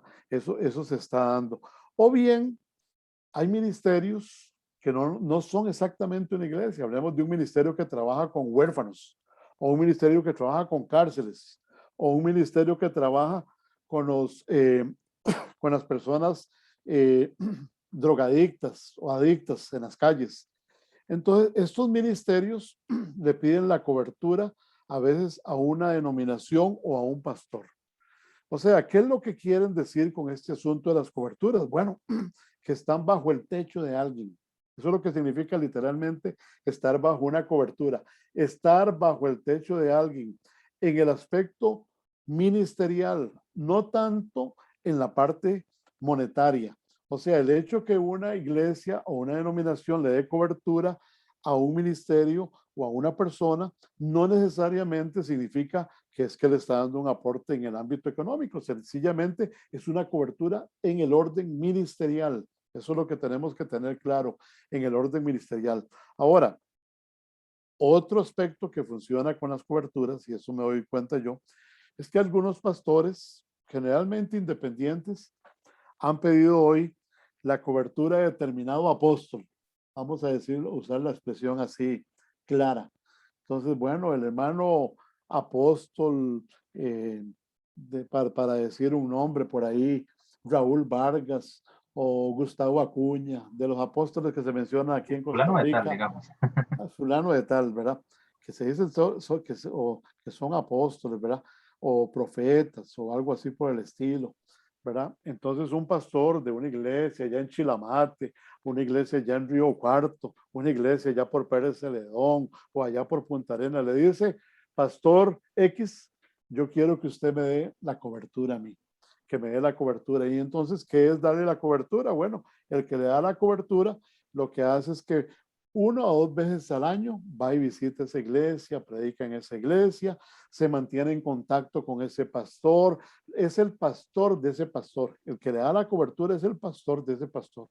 Entonces, esa es la forma como funcionan las coberturas. Las coberturas en el día de hoy, al menos aquí en Costa Rica, y me imagino que eso es igual allá en Panamá, porque lo he visto igual en Centroamérica. Pero Efraín hace la pregunta, bueno, ¿qué piensa usted sobre las coberturas? Bueno, yo lo que digo sobre las coberturas, mi criterio, Efraín, es que es válido en el tanto y en la medida en que una persona no quiere ser un pastor o un líder o un ministerio, no quiere ser un llanero solitario, ¿verdad? No quiere andar ahí, yo ando ahí haciendo lo que yo quiero, o como mi persona lo piensa, o mis líderes lo piensan, y ahí, no. Ellos eh, consideran que deben estar bajo la tutoría, bajo el ministerio de una persona que ha alcanzado quizás un grado ministerial mayor, y entonces sienten de Dios pedirle a esa persona y esa persona está de acuerdo en darles una cobertura, ¿verdad? Una cobertura en el sentido ministerial. Entonces, yo no veo tan desatinado este asunto del tema de las coberturas, ¿verdad? ¿Y por qué? Porque para mí también eso significa estar bajo un orden, bajo un orden. Voy a decirlo de una u otra manera. Yo pertenezco a la Iglesia Centro de Excelencia Internacional, es una iglesia independiente, pero digamos, el pastor principal se llama don Luis Apuy y yo formo parte del equipo ministerial de la Iglesia Centro de Excelencia Internacional. En cierta medida, yo estoy bajo la cobertura de ese pastor, ¿verdad? Él es el pastor principal y yo soy parte del equipo de él. Ahora, el pastor, ¿cómo se llama? Dice, bueno, que Ronald es uno de mis pastores y tal vez yo puedo decir, tengo tal vez más preparación académica, teológica que él, sí la tengo, pero sin embargo, yo respeto la cobertura ministerial que tengo con esta persona. O sea, eso no me da razón a mí para decir, no, yo no me voy a dejar someter, no. Y más bien a veces, él es mi amigo y más bien él mismo, aunque yo estoy bajo la cobertura, él más bien a veces me pide consejo a mí en cuanto a ciertas cosas, ciertos asuntos, al punto que me ha dado la confianza de que esté al frente de una de las iglesias, ¿verdad? Del Centro de Excelencia ahí en Huachipelín de Escazú. Entonces, por ahí va ese asunto, Efraín, de las coberturas. Yo no sé si te respondí o tenías todavía alguna otra duda al respecto. Volumen, abre el micrófono. Disculpa, gracias. Sí, en realidad me ayudaste bastante. No, yo no es que, yo digamos, tal vez mi comentario no lo expresé bien. Yo no quise atacar el tema, el concepto de cobertura. Me parece algo saludable, sino que mi duda va más por el lado de qué pasa cuando nace una iglesia nueva, ¿verdad? ¿Qué escenarios pueden haber? pero en realidad sí su respuesta me ayudó bastante a formar más criterios. Muchísimas gracias. Ok, con mucho gusto. Sí, cuando nace una iglesia nueva, digamos, en la medida de lo posible, esta iglesia nueva debe hasta a la mayor prontitud, debe estar bajo alguna cobertura, ¿verdad? Debe estar bajo alguna cobertura espiritual, ministerial, ya sea una denominación, ya sea una, eh, un pastor, ¿verdad? Es saludable. O sea, yo no sé cuántos vieron, y si no, hoy la pueden ir a buscar ahí a Netflix, El Llanero Solitario. Así se llamaba una película, El Llanero Solitario. Y entonces la idea era un llanero ahí que andaba solo y entraba a unos pueblos del oeste y cómo se llama, y se enfrentaban a él y él los vencía y seguía y caminaba por todo el oeste. Un llanero solitario. En las misiones y en la iglesia del Señor no creemos en llaneros solitarios. Siempre, vea que Pablo nunca estuvo solo, siempre estuvo ahí con Bernabé cuando salieron de Antioquía, después con Silas. Siempre hubo un equipo. A un misionero nunca es un suicidio misionológico mandar a un misionero, vaya solo a predicarle a los hinduistas. Se lo van a consumir, lo van a eliminar a ese misionero. ¿Verdad? O sea, desde todo, siempre en el ámbito de las misiones, en el ámbito de la iglesia, se habla de equipos misioneros, y que deben de estar siempre bajo una agencia misionera responsable en el país y allá, a veces a nivel nacional y a veces a nivel internacional. O sea, es válido y muy importante ese tema de las coberturas. Igual cuando una iglesia inicia, pronto tiene que haber una cobertura espiritual. De ejemplo, la iglesia que están haciendo en Antioquía, perdón, la iglesia que están haciendo en Puriscal, en este momento yo está bajo mi cobertura. O sea, yo soy el que estoy dirigiendo esa iglesia. Hay 40 miembros, 40 personas que se convirtieron en 4 meses. Yo tengo que guiarlas, y ahí tengo gente delegada, parte de mi equipo, y yo delego a mi equipo misionero para hacer esa labor. Hermana Fermina, adelante con su pregunta. Dios le bendiga. No es tanto una pregunta, sino porque me llamó la atención la pregunta que hizo el compañero Efraín, en ajá. relación a cobertura. Siga hablando.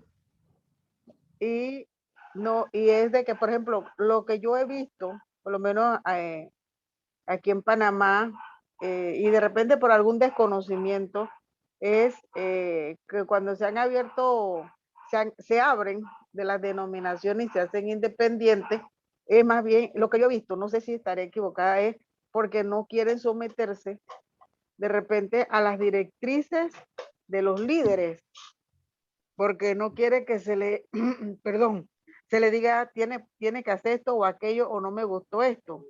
Es lo que yo he visto, ¿no? Que entonces se abren, se hacen independientes y después que se hacen independientes andan buscando otro tipo de cobertura. Entonces eso es lo que a mí me llama la atención, porque aún el mismo Moisés, que su cobertura era el mismo Dios, tuvo que llegar a Jetro. Dios utilizó a Jetro para decirle, te vas a desgastar, estás haciendo esto y esto y esto, pero yo te puedo decir, haz esto. O sea, porque el tener una cobertura implica que yo tengo que hacer una rendición de cuentas, y eso es lo que a veces cuesta. La gente no nos gusta rendir cuentas, y esa yo pienso que es una de las grandes cosas o una de las cosas que afecta, que no queremos rendir cuentas a nuestros líderes, queremos estar haciendo y deshaciendo y pensamos que así es mejor, y a veces no le hacemos caso. Por ejemplo, si usted es mi pastor y yo no le hago caso a usted, pero le hago caso a una voz extraña que está tratando de socavar los cimientos. Entonces hay que tener, pienso yo, un poquito de cuidado en estas cosas de la cobertura y eso, porque yo creo en la cobertura de mi pastor. Mi esposo es mi pastor, porque es el pastor de la iglesia, es mi pastor, pero de la iglesia donde yo nací, en Panamá, aunque el pastor que está no fue el pastor con el que yo escuché el mensaje de salvación, yo lo considero mi pastor y yo le digo, es mi pastor. Y si tengo que pedir algún consejo, de repente voy y se lo pido a la esposa del pastor, de mi pastor, porque yo sí creo en las coberturas espirituales. Yo sé que el hermano también, pero solamente quería, no sé si aporto o desaporto. Es lo que yo he visto acá, que a No, veces claro que sí, salen aporta. es por eso. Mm. No Aporta. quieren hacer rendición de cuentas, quieren, a veces se nos infla mucho el ego. Sí. Y eso es bien, ustedes en las clases anteriores que hemos tenido en los seminarios anteriores, una de las cosas que Dios nos ha enseñado es que tenemos que tener cuidado con esa parte de nosotros, porque nos puede afectar el ego. Muy buena el aporte, hermana Fermina, porque definitivamente es importante estar bajo la cobertura de una denominación o un pastor o un líder, ¿verdad? Que ha tenido una mayor experiencia ministerial y, sobre todo, lo que dijo la hermana Fermina, rendir cuentas. Pablo por eso venía a Antioquía. Esa fue la iglesia que lo envió y él le venía a dar un informe. Hice esto, se convirtieron tantos, tuvimos estos problemas. Era la iglesia que lo envió, hay que rendirle cuenta a la iglesia y a los líderes, ¿verdad? Esa era la cobertura del apóstol Pablo, la iglesia de Antioquía. Bueno, nada más, ya estamos terminando esto porque quiero que, que compartan algo de la lectura, algo de lo que leyeron, por lo menos los últimos 15 minutos. Ya estamos, no me di cuenta que nos avanzó tan rápido el tiempo, son las 5:40 ya, 5:40. Entonces vamos a terminar este PowerPoint. Ahí está el panteón, el panteón griego. Vea cada uno de los dioses. Imagínense que Pablo tenía que conocer de esto, ¿verdad? Tenía que conocer de la diosa de la familia, era de Demeter, el dios de la Demeter, del dios de la agricultura, de el dios del hogar, de Zeus, el mero mero, ¿verdad? El mero mero, el dios del rayo, el dios que tenía el mayor gobierno. Poseidón, el dios del mar. Hades, el dios del infierno. Ellos tenían un dios para el Hades. Luego Dioniso, el dios del vino, ¿verdad? Hasta eso, cualquiera diría el dios de los borrachos, dirían en este tiempo, ¿verdad? El dios de los borrachos, tenían un dios para el vino. Obviamente lo que implicaba el vino para ellos. El dios del comercio, Hermes. Afrodita, la diosa del amor. Hefesto, el dios del fuego. Ares, el dios de la guerra. Artemisa, la diosa de la casa, de la guerra, de la casa. Apolo, el dios de la belleza, y Atenea, la diosa de la sabiduría.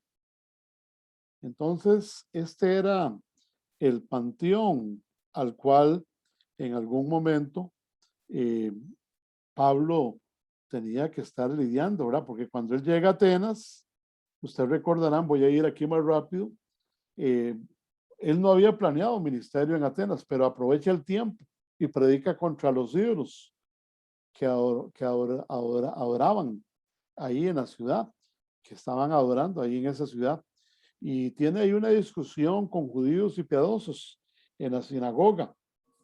Y Pablo finalmente se relaciona con filosofías de los epicúreos y de los estoicos, que eran las dos ramas filosóficas griegas más importantes, los epicúreos y los estoicos. Cada uno ahí tiene su enfoque profundo que no tiene sentido que hoy lo comentemos porque es algo complejo.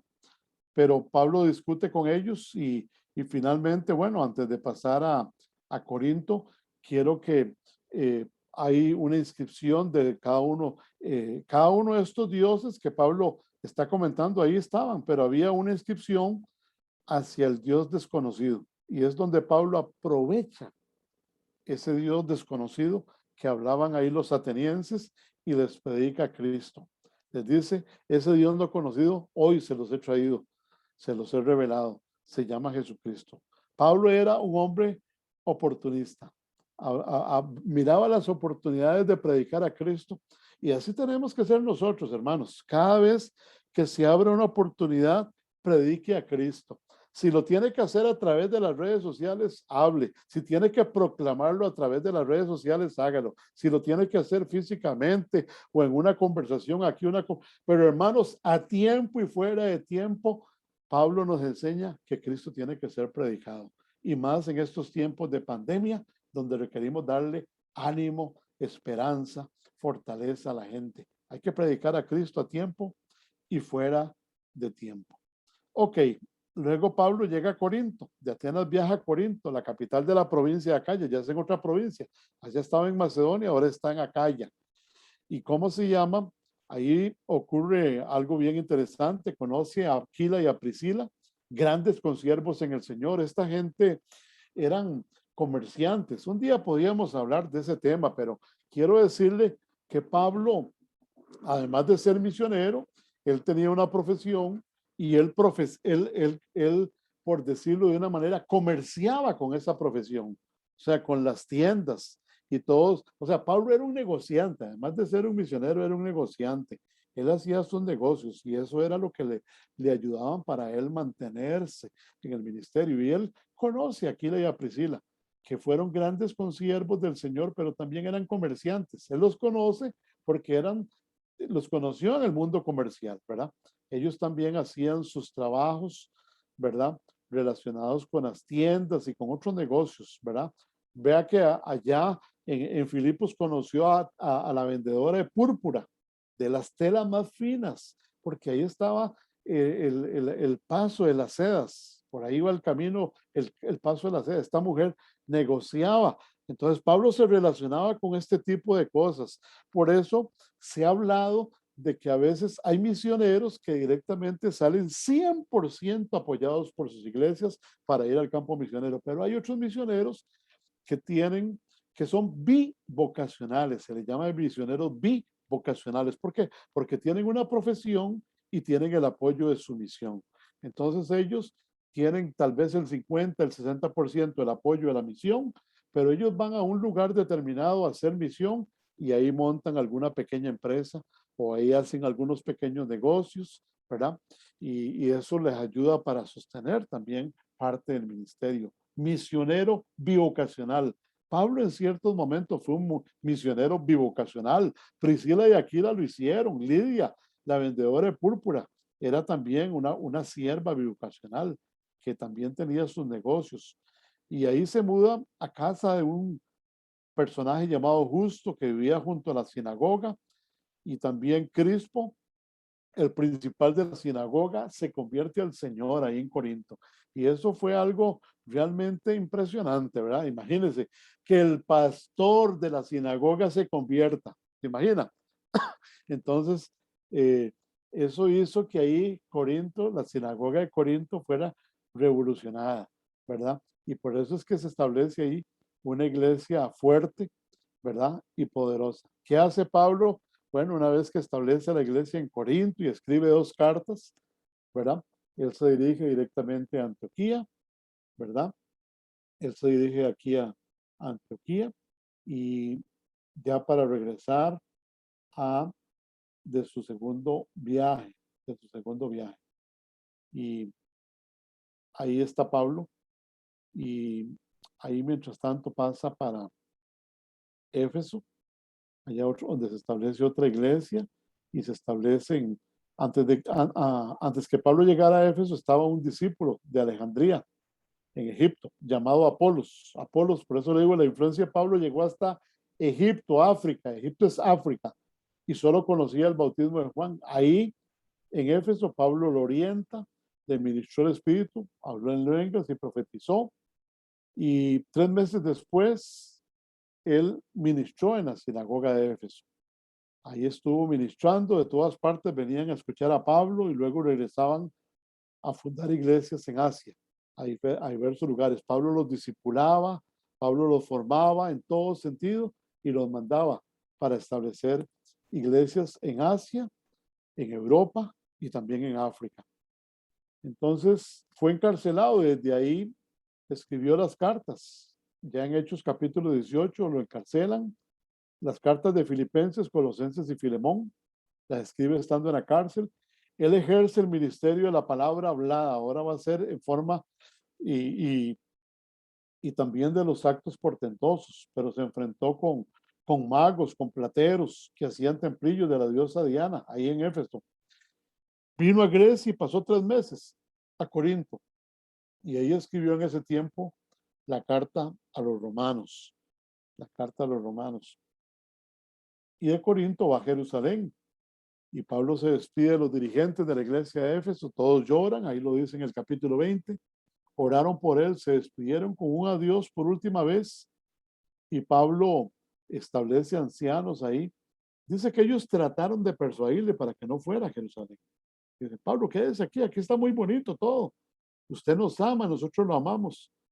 Y él dice, estoy dispuesto no solo a ser atado, más a morir en Jerusalén por el nombre del Señor Jesús. Esas fueron las palabras de Pablo, porque Pablo oía la voz de Dios, oía la voz del Espíritu Santo, y el Espíritu Santo le decía, ve a Jerusalén, aunque él amaba mucho a los hermanos. Eso es lo que a veces tiene que hacer un misionero, cuando tiene que dejar su tierra, cuando tiene que dejar gente ahí que él ama, que él aprecia, aún su familia, con tal de ir a predicar a Cristo en las naciones, en los pueblos, ¿verdad?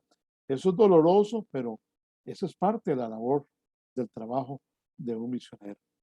Bueno, hermanos, tenemos aquí unos minutitos para, ¿cómo se llama? Para compartir lo de la lectura. Lo de la lectura que les encomendé la semana pasada. Entonces Amén, amén. me gustaría que hicieran algunos pequeños comentarios. Tenemos unos 10, 15 minutos, hasta las 6 y 15, 6 y 5, perdón. Podemos estar aquí ya que empezamos 10 minutos después. Bueno, ¿quién quiere? Veo a Fermina con ganas de opinar. Adelante, hermana Fermina, le damos el privilegio. No es que tengo ganas, pero es la necesidad se impone. Amén. Adelante, adelante, hermana Fermina. Bueno, como conversaba con usted, pastor, no he tenido Sí, mucho el tiempo para esto, pero hemos tratado de hacer el esfuerzo bajo la gracia del Señor. En amén. esto de las cartas, pues, del testimonio de Pablo en las cartas, que es la primera lectura, ¿verdad? Que nos habla de que Pablo da realmente su testimonio, su vida es un testimonio y se refleja en sus cartas. Y en ellas se entrelaza, ¿verdad? Con el testimonio de su vida. Las cartas son un testimonio de su propia vida, es lo que yo entiendo, Correcto. ¿verdad? Y aparte de que Pablo, el ministerio de Pablo abarcaba, como usted acaba de decir, un territorio muy amplio. Lo vemos que hasta África, imagínese usted, España. Yo estaba mirando que España, ¿dónde aparece España en la Biblia? Pero sí aparece en el libro de los Hechos. O sea que Pablo Claro. hizo, como dijo la hermana enante, en un término de relativamente corto, hizo mucho. Por eso es muy prolífero. Y Pablo, ¿verdad? A través de las cartas, él trataba de mirar los problemas o conflictos que se le eran enviados y él pues mandaba a sus colaboradores para resolverlo. Igual dice que cuando se le presentaban problemas que surgían en el campo misionero, él no siempre los podía atender personalmente y él utilizaba a otras personas para que lo apoyaran. En otras ocasiones pues empezó a utilizar cartas para realizar su obra pastoral, en el caso creo que de Tito y Timoteo, que son cartas pastorales. Y entonces aquí bastante habla de las cartas que pues en el siglo I ellas tenían una estructura y Pablo en alguna manera mantuvo la estructura, pero hizo uso de ellos para poder mandar ese contenido cristiano.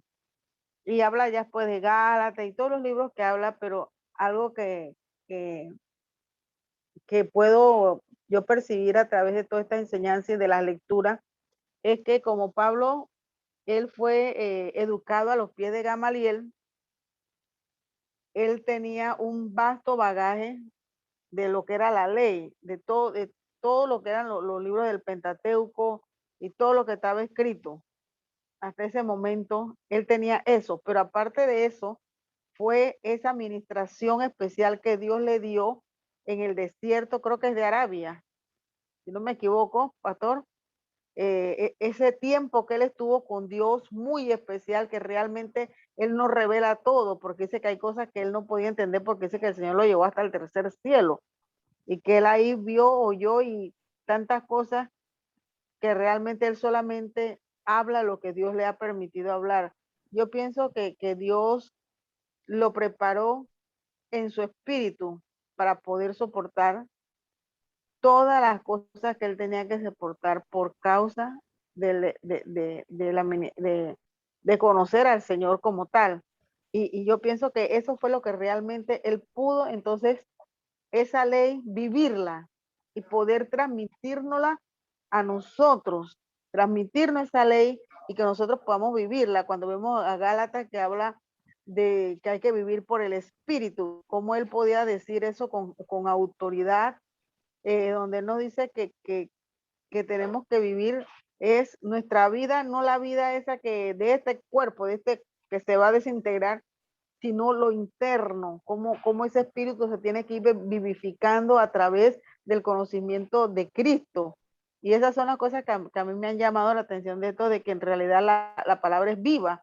Y lo vamos a ver en Corintios, todas las preguntas que él iba resolviendo de la resurrección, de la venida del Señor, los problemas matrimoniales, los problemas entre hermanos y todo. O sea, es vasto y yo creo que todos tenemos un poquito o tenemos mucho conocimiento de esto en cuanto estamos leyendo la palabra, pero me da la impresión o sea, lo que a mí me impactó fue eso, cómo a través de estas cartas he podido ver que ahí lo que se refleja es esa relación personal de Pablo con Dios y cómo a través del Espíritu Santo él pudo ir escribiendo y dándonos las instrucciones precisas para que hoy nosotros podamos estar firmes en el conocimiento de Dios, pero no para que, como decía yo antes, no para que se nos infle el ego, sino para ser humilde, como Cristo lo fue.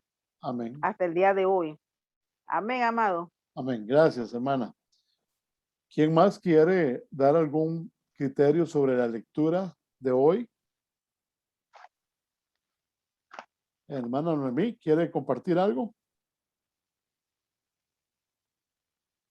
Pues la hermana Femina habló de todo un poco. A mí, en particular, creo que para hacerle énfasis a lo que decía doña Fermina, es que Pablo no estuvo con Jesús, no tomó el vino con Jesús, no partió el pan con Jesús, no lo escuchó en las múltiples charlas que tuvo, no se sentó cuando Jesús dice que él se sentaba con cualquiera a compartir.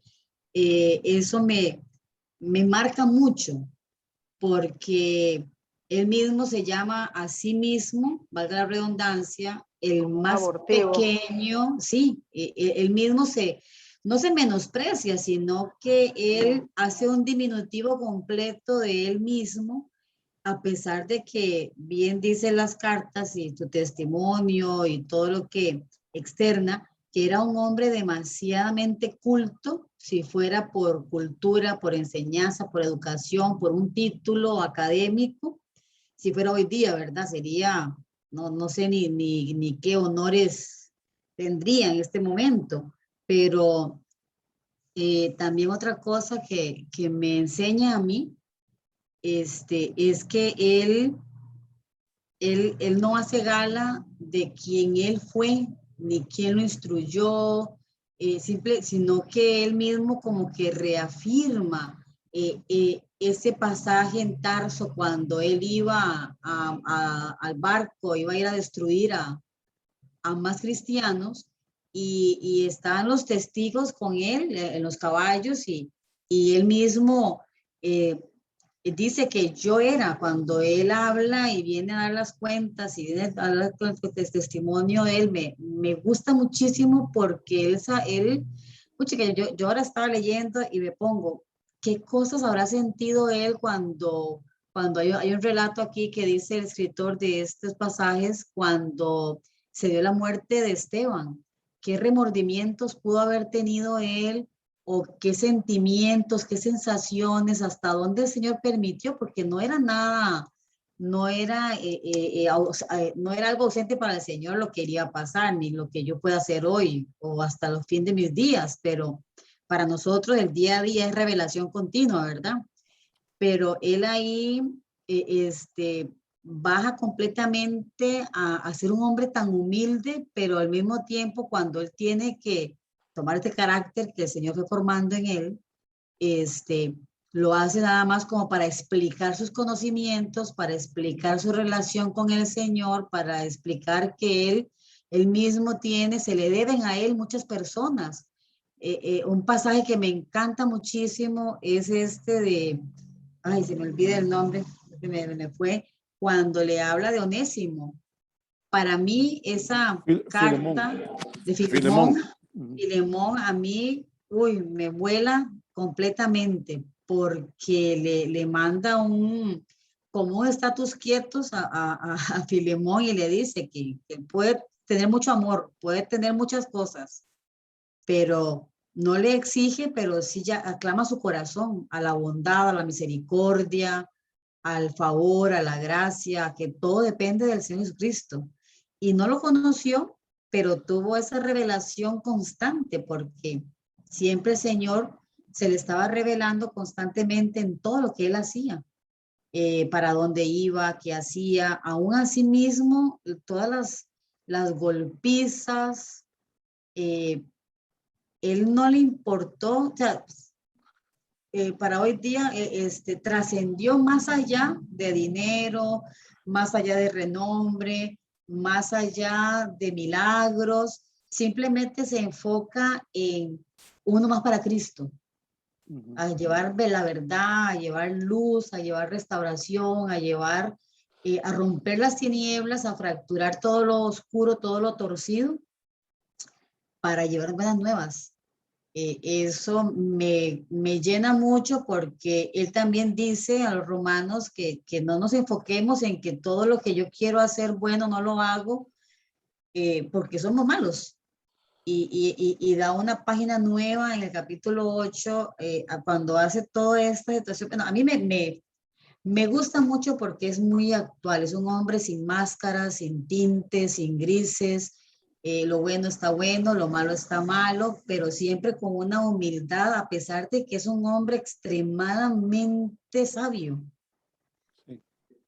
Correcto, correcto. Muchas gracias a mí por sus comentarios. Todavía tenemos unos 2 o 3 minutos si Gretel o Efraín quieren comentar algo sobre la lectura. Bueno, tal vez un poquito cada uno. ¿Sí me escuchan bien? Sí. Sí. Ok. Bueno, vamos a ver qué decir de este texto. Bueno, primero que nada, el tema de Gálatas, ¿verdad? Que es considerado, de hecho, el texto lo menciona así, la carta magna de la libertad cristiana. Un poco lo que hablábamos ahora, ¿verdad? De que hay judíos que querían llevar el cristianismo a ser otra secta judía más, que judaizara hasta el mundo entero. Un poco el concepto del Antiguo Testamento. Y Pablo, siendo un judío, ¿verdad? Atacó fuertemente eso, atacó fuertemente esa doctrina. Y bueno, tal vez no es algo tan común en nuestra actualidad, aunque sí hay corrientes a veces que buscan estos propósitos, pero sí nos encontramos con corrientes legalistas, ¿verdad? Que muchas veces incluso buscan inconscientemente quizá, pero dejar de lado la gracia de Dios. Y, y Pablo pues hace una defensa bastante fuerte, bastante robusta de la libertad de Cristo, una defensa que fue muy importante en la Reforma Protestante, por cierto. También hace una defensa de su apostolado, ¿verdad? De cómo su apostolado, como me parece que mencionó una compañera, fue no sé si sea el término correcto, pero nombrado por Jesucristo mismo, ¿verdad? Y no por hombres. Y Y bueno, en general es algo bastante hermoso la defensa que hace Pablo acá de su apostolado. También retomando un poco el tema de la ley, ¿verdad? Él recuerda que la ley de Moisés fue puesta mucho tiempo después de la promesa que Dios le hizo a Abraham, ¿verdad? Hace poco en la iglesia hemos estado leyendo Génesis y recordábamos un poco cómo Abraham se le prometió que a través de él serían bendecidas todas las familias de la tierra.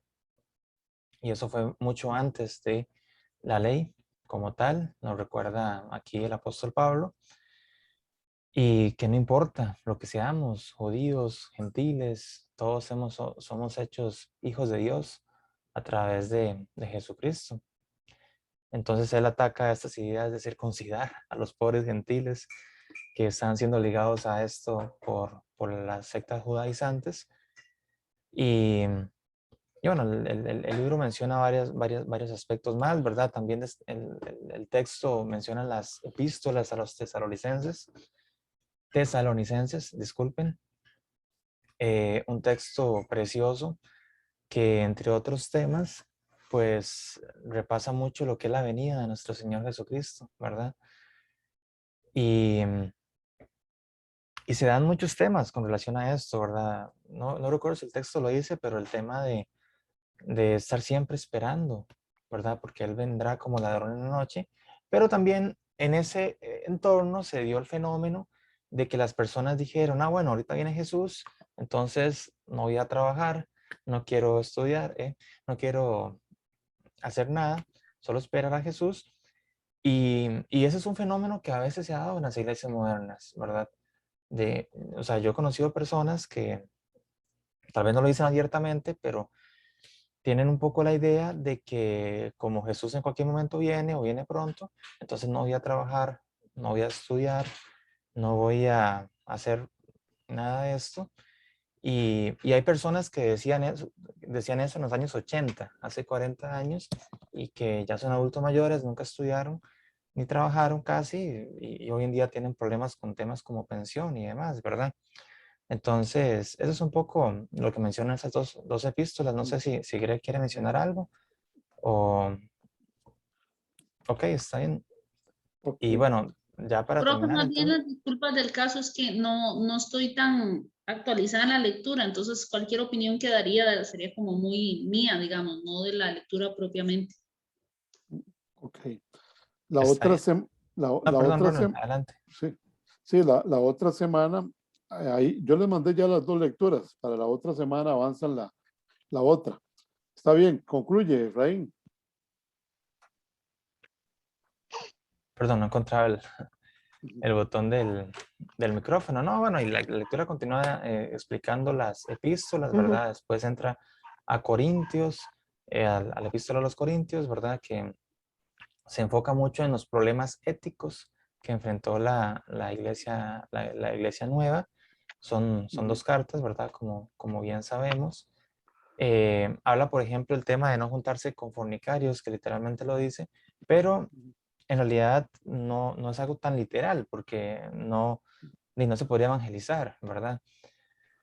Entonces, hay que tener siempre presente, ¿verdad? En este texto y en cualquiera, que es importante revisar bien el contexto. Un poco lo que hemos visto en algunos otros cursos de hermenéutica, ¿verdad? Exegéutica, perdón si lo pronuncié mal, pero de entender el contexto de la ciudad, de lo que le estaba el apóstol diciendo a esas personas en ese momento y cómo eso se podría aplicar a nosotros en este momento, como por ejemplo el tema de las mujeres que se tapan la cabeza, ¿verdad? Eso estaba hablando de una situación muy específica porque en ese momento eso tenía un significado que nuestra cultura no tiene en este momento y por lo tanto no tendría tanto sentido, ¿verdad?